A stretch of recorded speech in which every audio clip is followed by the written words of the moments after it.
Hello, everybody. Happy Saturday night. I am on song number 13. I Can Do It With a Broken Heart. So I'm so glad you came back to my channel, straight out of context. We are going to go right into it. I Can Do It With a Broken Heart. I can read your mind. She's having the time of her life.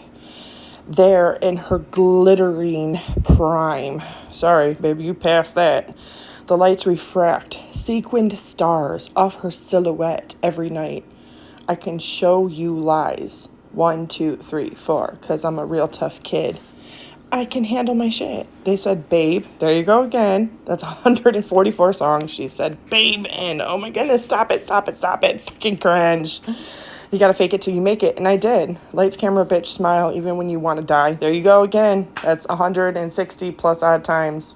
And this is 13 songs, 12 of them she has mentioned die, death, suicide, killing herself, killing somebody's wife, suicidal ideation, homicidal ideation, laying down and not getting up and just dying there until he comes back and gets her. I'm just gonna die in the gym floor, die, gun, stitches, 2 guns, bullet, die. Yeah. That's just constantly it. Lights, camera, bitch, smile, even when you want to die. He said he loved me all his life, but that life was too short. Breaking down, I hit the floor. All the pieces of me shattered. That's another thing. Pieces of me, pieces of me, pieces of me, pieces of me. Breaking into pieces, breaking down. As the crowd was chanting more, I was grinning like I'm winning. I was hitting all my marks because I could do it with a broken heart. 1, 2, 3, 4. I'm so depressed I act like it's my birthday every day. I'm so obsessed with him, but he avoids me like the plague. I cry a lot, but I'm so productive. It's an art. You know you're good when you can do it even with a broken heart. Now, see, I'm going to stop right here while reading this because this right here, this is the double standard in the sexism. If a man was to say this in a song, he would be considered, first of all, he would be called all kinds of things. Racist, he would be called sexist, he would be called ageist, he would be called stalker, harassment, toxic, narcissistic. If he were to say that he's so obsessed with her, but she avoids me like the plague, that right there would number 1 be an absolute nope, can't have it, he's toxic, can't have that in a song. Misogyny, but she can be a misandrist, right? Totally man-hating. Even if all those people literally are her exes, or even if all these songs are made up and not even really ever about her exes and her experiences. She's got to be the biggest misandrist there is. She's absolutely a man-hater. But at the same time, she's obsessed with them. That's really stalker. No wonder why you don't know what the fuck love really is, because you don't know anything outside of your own fucking psychological obsession with people. It's just absolutely insane. I can hold my breath. I've been doing it since he left. I keep finding his things in my drawers. Crucial evidence. I didn't imagine the whole thing. I'm sure I can pass this test. 1, 2, 3, 4. Life is not a test. There's nothing for you to be so controlling about and so obsessive about. Okay, nobody's testing you, right? Who cares? Because I'm a real tough kid. I can handle my shit. You don't even know what it is to struggle and what it means to even handle your shit. Bitch, you have fucking hundreds of people working just to keep you as rich as you are and to keep your life full of opulence, luxury, privilege, entitlement, and to the point where you are a selfish, middle-aged, fucking white bitch. And you write shit like this and can get away with it. That's the fucking really sad part about this all. So lights, camera, bitch, smile, in stilettos for miles. He said he loved me for all the time, but that time was quite short. Breaking down, I hit the floor. All the pieces of me shattered. Okay, how many times you have been broken again and again? How many times? Every single album had some songs that had the pieces of me, and I was shattered. I was broken.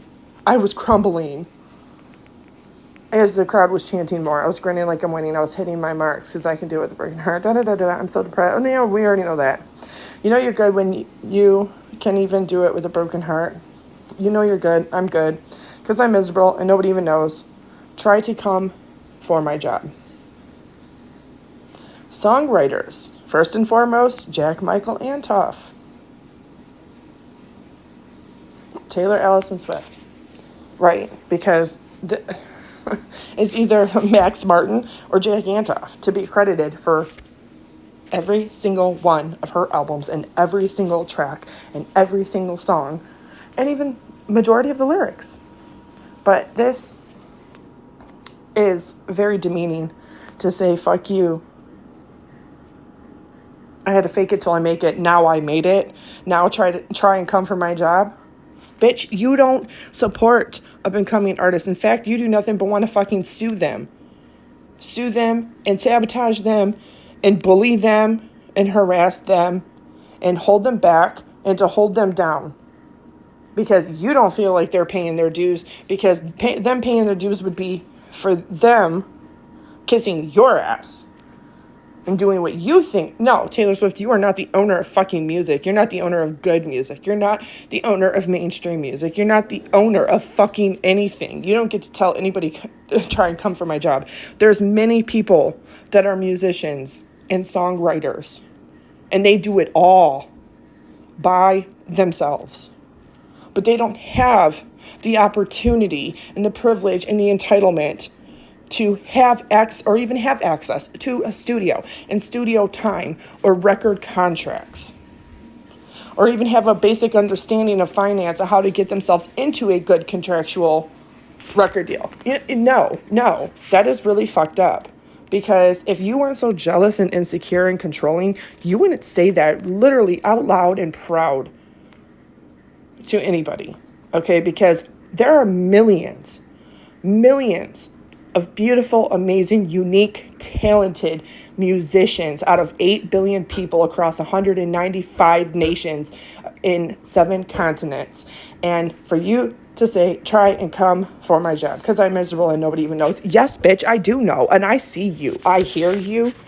I know how miserable you are. I know how sad you are. I know how broken and depressed and insecure you are. That's why you're so controlling. And why you're never satisfied. Why it's never enough. That's why you're almost 40 years old and you cannot get a man to put a baby in you or commit to you. Because you don't know love. You don't know sacrificing and actually giving everything up in pursuit of being a wife and a mother. You can't do it all. People say, yes, you can do it all. You can't do it all. There's only 24 hours in a day, 7 days in a week, 52 weeks in a year, 365 days a year.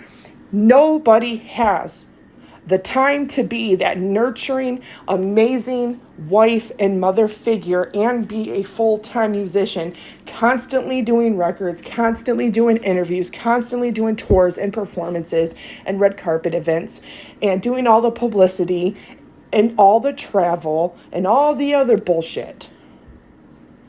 You don't have time. You can't do all of those things successfully simultaneously. You just can't.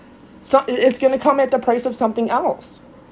And it's the same thing with being a girlfriend. You can't have your career. Yeah, you picked your career over everything else. And the price you pay is the deep-seated insecurity, brokenness that you have inside of you. Because normal musicians out here, they don't get that luxury. They don't get that opportunity, that privilege. They don't get that. And for you to fucking underhandedly, in a fucking extremely cocky way, to say, come and try and come for my job, bitch, get the fuck down and somebody will. Because there's other people that are more deserving of it than you, and you fucking know that. And you know that. And that is so creepy and controlling and borderline and histrionic and narcissistic and completely disgusting that you would even say it like that. Because there's so many people out there who write their own songs, who actually write their own music. Their own actual music. Because they are classically trained in reading and writing music and composing, who can do that while simultaneously writing songs and doing the vocals on them, because that is what God gifted them to do and gifted them to be. But they're just never going to be mainstream because they don't have the machine, the marketing, advertising, publicity machine, and the big money like from Universal or Epic or Big Machine. They don't have access to that, and they're never going to. There's people out here that are musicians that have a wife and kids, and they can't just up and leave and do things because they understand that they can't do it all either. See, Taylor Swift is where she's at because That's a very fake persona and image that has been very carefully crafted over the course of over 18 years for her. She herself, Taylor Swift, I'm going to tell you right now, I know, I see you. You yourself cannot live up to your own persona, your own image. And that's okay. That's okay.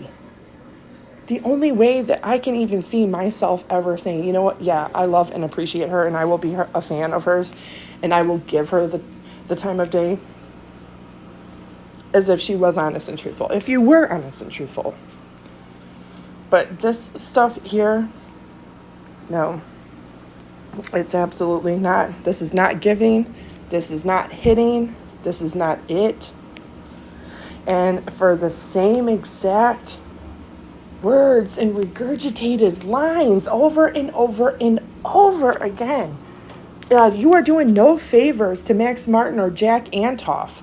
Really, you're not doing them any favors other than, oh, look at, hit this, hit that, bullshit, okay? If you can get 1 million sales the first week out of 331 million American citizens plus like 30 some odd million immigrants that are living here, okay? That's almost 400 million people that are truly in this country. And you can get 1 million, that's not even 1%. That registers as 0% of the population is going out and buying her album. Nope, not buying that shit. Not buying that shit at all. And it sounds really great. And it sounds like, oh, she's won all these awards. That the accolades and all that bullshit. Says who?